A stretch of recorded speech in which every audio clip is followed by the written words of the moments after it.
So this is actually joint work. It's actually the work of one of my PhD candidates, Leandro Bertoldo, who's the first name on the slide here, together with people from SIDN Labs and people from the Federal University of Rio Grande do Sul in Brazil. So I see that my font, my UT brand font is in there, so apologies for any slides that look wrong. The basics that I want to talk about is measuring with ANYCAST first, so you understand how we did this, because our approach is based on the use of ANYCAST. And I hope that many of you are aware that ANYCAST basically relies on using the same IP address or rather the same prefix in many different locations. And using in this means that you're announcing it from different locations, either from the same autonomous system or from different autonomous systems, doesn't really matter. And you do that in many different locations. And what we actually relied on for this study is something that was developed in our group before, where we wanted to measure ANYCAST catchments. And this technique is called verfploeter, which sounds very Dutch, but it's actually not an existing word. It was made up by an American who thinks it's a Dutch word. So, and we haven't been able to convince him otherwise, even though I'm really Dutch. I was born here, so I don't know. Anyway, I'm going to sin against everything that the speaker before lunch did and use both 1.1.1/24 as an example, and I'm going to use AS 1, 2, 3, 4, and 5. So apologies for that. I think he's going to catch a flight, so he's not going to be offended. But there's a reason I use 1.1.1/24 as an example, and I'll come to that in a minute.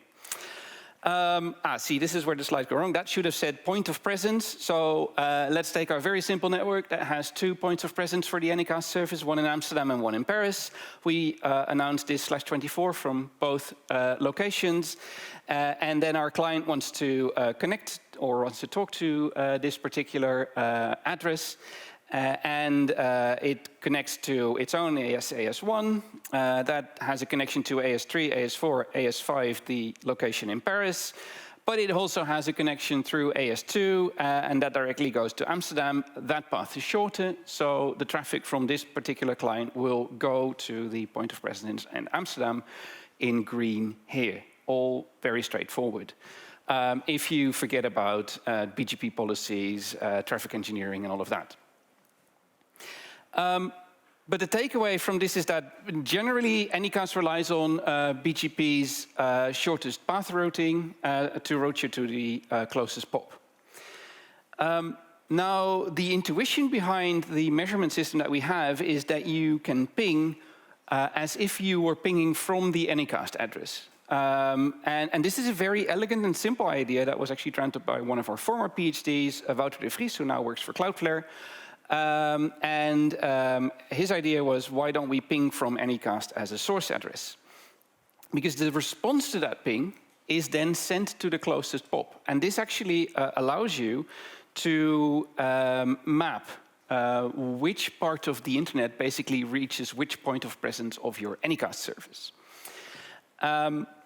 All that we then still need is a list of addresses to ping. So we don't want to ping every single address in the v4 address space, but rather we use a hit list of addresses that is maintained by the University of Southern California, the Information Sciences Institute, and they basically have a list of IP addresses in every /24 of the v4 internet that are the most likely to respond to pings.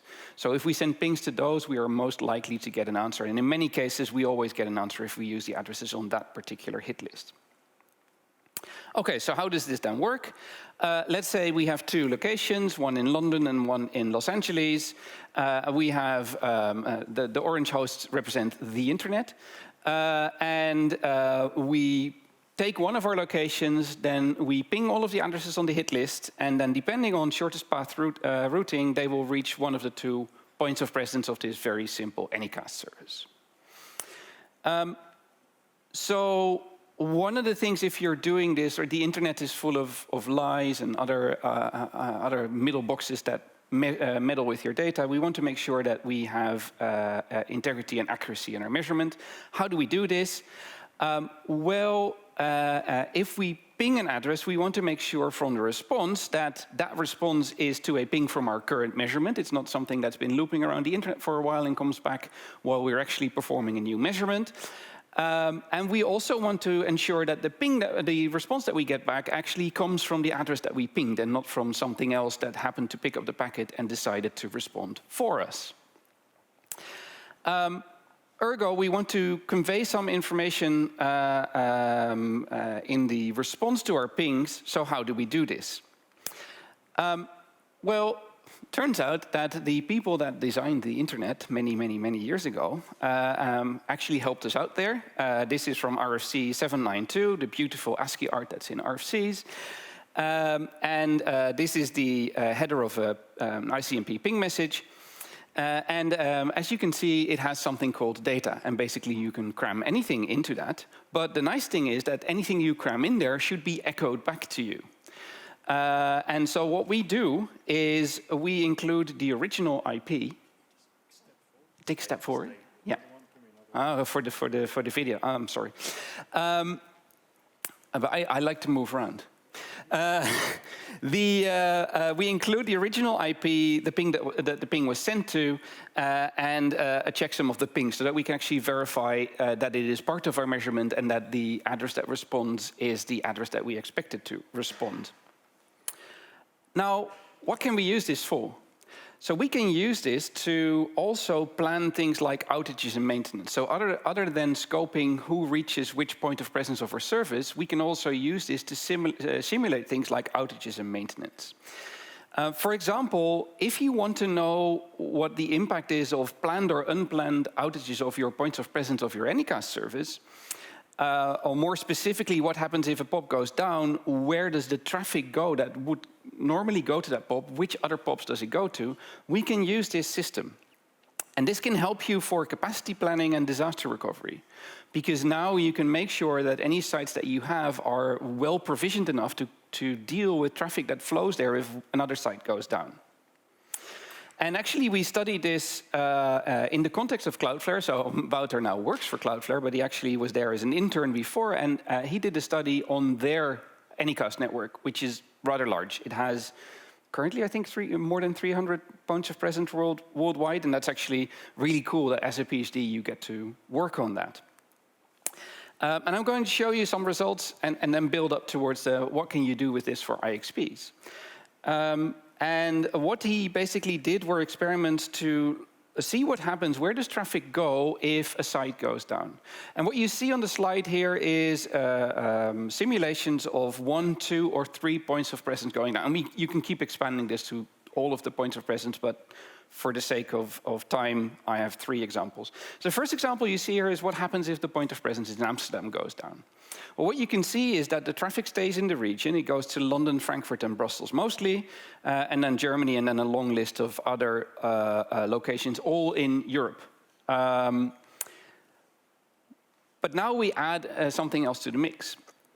We also take London down.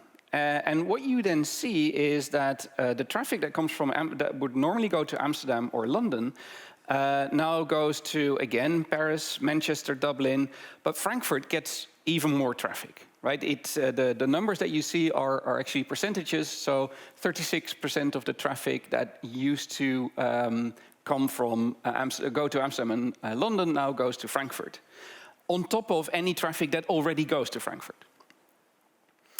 And if you take 3 POPs down, it becomes rather clear that you should provision your site in Frankfurt very well, because a lot of traffic will go there. And this is actually what you can do. So with the system that our PhDs designed, you can predict where the traffic will go. Now, obviously, this doesn't say anything about traffic volumes. We don't know about that. I mean, yeah, Cloudflare knows about that, where he did his simulations, but we don't know about that. But we can tell you which fraction of the clients that you would normally see in one location go to another location. Okay, so that's all very cool.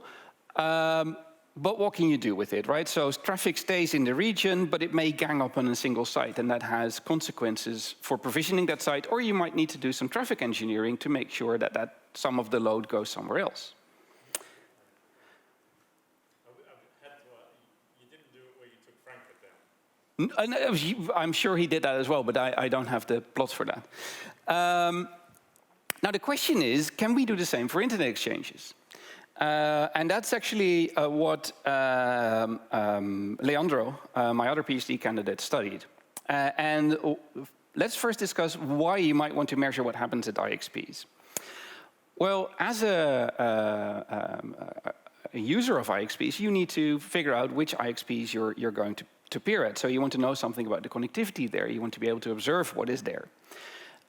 You might need to do, again, capacity planning for any sites that you have connected to certain IXPs, right? If you have part of your network connected to an IXP, what traffic do you receive there? And if an IXP goes down, what does that mean for the traffic coming to that site if you don't do any traffic engineering? How do your users reach you if an IXP you peer at fails? I mean, IXPs rarely fail, but if they do, the consequences are huge. And I don't think I have to explain that here. And maybe you also want to know how open peering is. That's actually follow-up work that's coming out of this that I'll discuss at the end.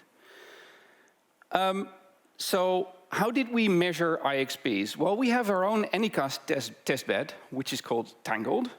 And this ANYCAST testbed has a number of sites worldwide, and they're connected directly at IXPs through a provider that peers at those IXPs. And they allow us to export our own routes there, so we have our own prefixes that we can ANYCAST from our own autonomous system that we have specifically for these experiments.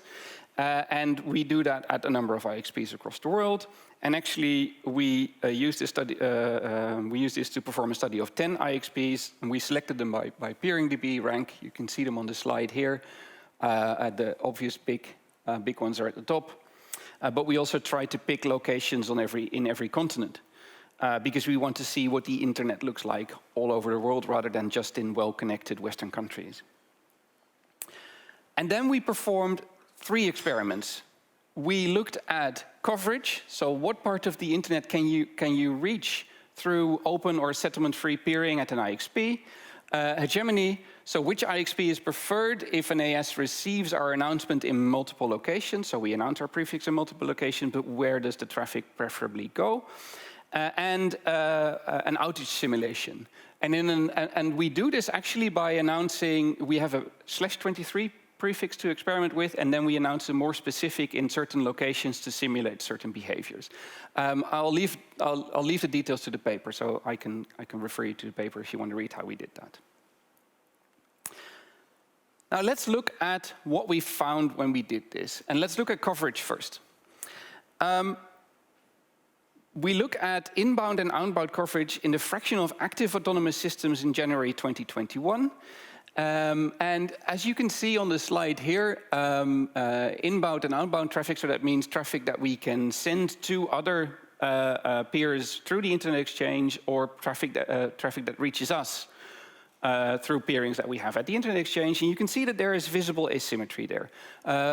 The table highlights DKICs, where there's quite a difference between inbound traffic that we receive and outbound traffic that we can send. And that's actually interesting, because you might expect maybe some sort of symmetry, but there's all sorts of traffic engineering going on that means that this is actually not symmetric. And that's actually follow-up work. I was actually editing the paper earlier today. Follow-up work that my PhD candidate is working on. Now, if we look at IXP coverage of ASs registered to a particular region, and we took the RAR regions here, then maybe this is kind of obvious, but the local IXPs have higher coverage of autonomous systems in their region, which is kind of what you might expect. And you can also see the coverage in the RIPE region, which is far higher than in other regions. If we then break this down by region and country, fraction of active ASs, then what is interesting is what you see in the table here is, in this region, from this IXP, what fraction of autonomous systems in that region can I reach through the IXP? And it's interesting, for example, France-IX, the region, so the RIPE region, the number is actually not that high, but it's very representative of its country. I can reach 65% of ASs registered to France through France-IX. We also looked at the overlap in coverage between IXPs. And why did we look at that? Because if there's overlap, this is an opportunity to achieve redundancy. So if you peer at multiple IXPs and there's an overlap in the ASs that you can reach or that can reach you, it might be interesting to peer at multiple IXPs, because if then there's an issue with one, you can still have reachability through the other one.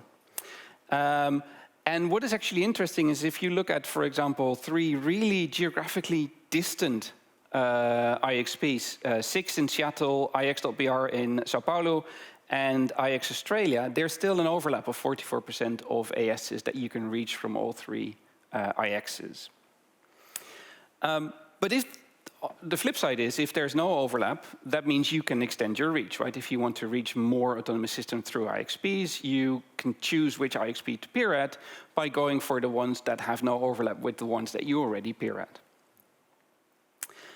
The other thing that we looked at is hegemony, and hegemony means which, if I have traffic from a certain region, which IXP will most of that traffic flow to? What you can see in the right region that even though I have more reachable ASs on AMS-IX, slightly more traffic will actually flow to DKIX if I peer at both locations. But what you can also see here is that IXPs local to a region are often the preferred option. So that's good news. That means that for latency, your customers will reach you at the local IXP, so that's good. We also looked at hegemony over time, and this rather dense plot shows you that, but we highlighted 4 points in this plot. And this is the period from the 24th of October to the 12th of November 2020. There's more detail in the paper, but I want to highlight a couple of things. Because where we marked it with 1, you see a shift of traffic that used to go to links, then goes to 6. And that was related to issues with a transatlantic cable. And my PhD candidate, Leandro, was able to actually figure out, by talking to operators, that there were issues with the cables, and this caused shifts of routes all over the place. Events 2 and 3, where you can see big changes, are issues at our transit provider. And the 4th one is actually rather interesting, which is where Hurricane Electric doubles the number of announced prefixes in Sao Paulo. So suddenly they start announcing many more prefixes there, and this causes a huge shift in traffic. So that was interesting to study because that had a rather significant impact. There we go. So the final thing that I want to talk about is IXP outages. So we actually simulated what would happen if any of these 5 IXPs on the left would go down. Where would the traffic shift to? So which of the other IXPs that we studied, if you peer at those, would the traffic shift to? And internet means, that's obviously not an IXP, means it goes to transit, because we peer at 10 IXPs in this case.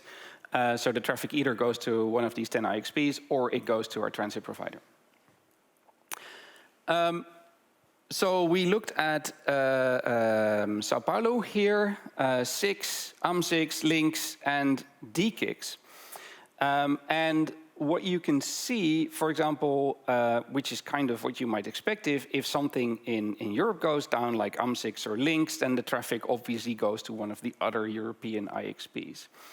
And this is actually also what you saw when there were outages at either, there was an outage at DKIX, there was an outage at AMS-IX recently, you see the traffic shifting from one to the other. And the nice thing that we were able to do, and the detailed case study is in the paper, it takes too much time to explain that, is that we compared these results that we had, which were from late 2020, right? So there were, in terms of time, they were far removed from the incidents that we studied. And we compared this to the real AMS-IX outage in 2015. I think that was a route loop as well. And one in DKIX. I don't know what happened at DKIX. I don't remember. It's in the paper somewhere.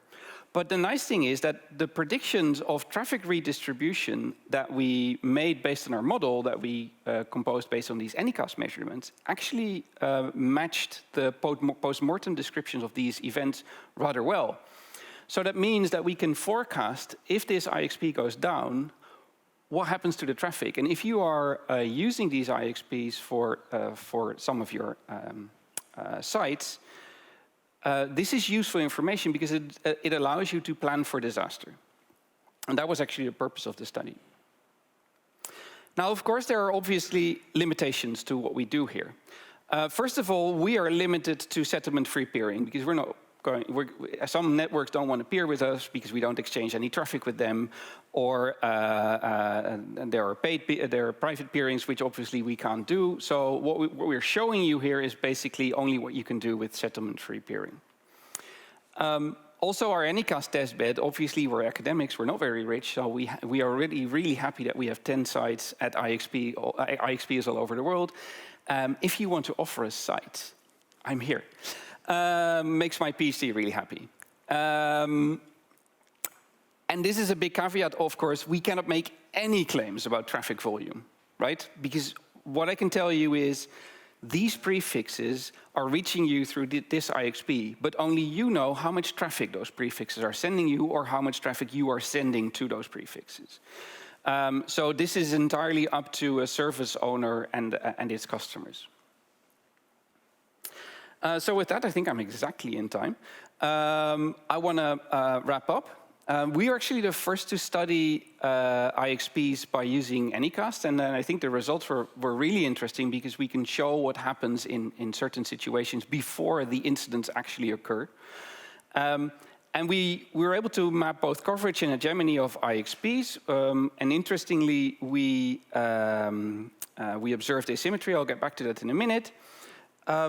But we can also use this to forecast the impact of outages. And this really allows you to do capacity planning if you want to do that. The asymmetry that we observed in inbound and outbound is actually something that we're studying right now. The paper will be submitted to a conference somewhere in June, so we're hoping to have that done somewhere in the autumn. So maybe something I can present next year.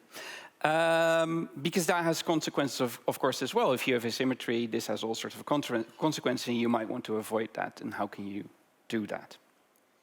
And with that, I'm at the end of my talk.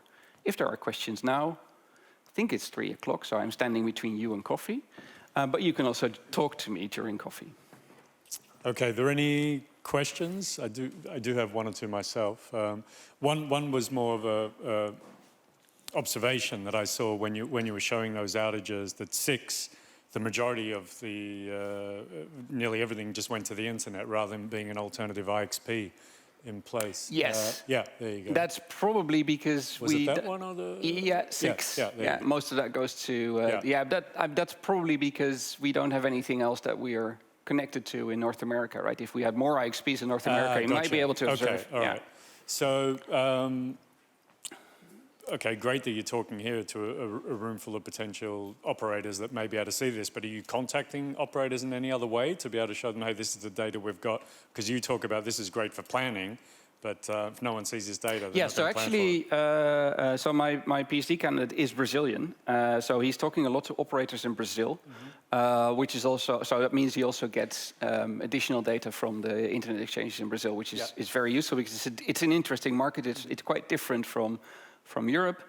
So yes, and also in the context of the asymmetry study that we're doing right now, he reached out to specific operators to ask why they make certain decisions. And that's also a problem for us academics, right? There might be business reasons that people are not willing to disclose for making certain choices.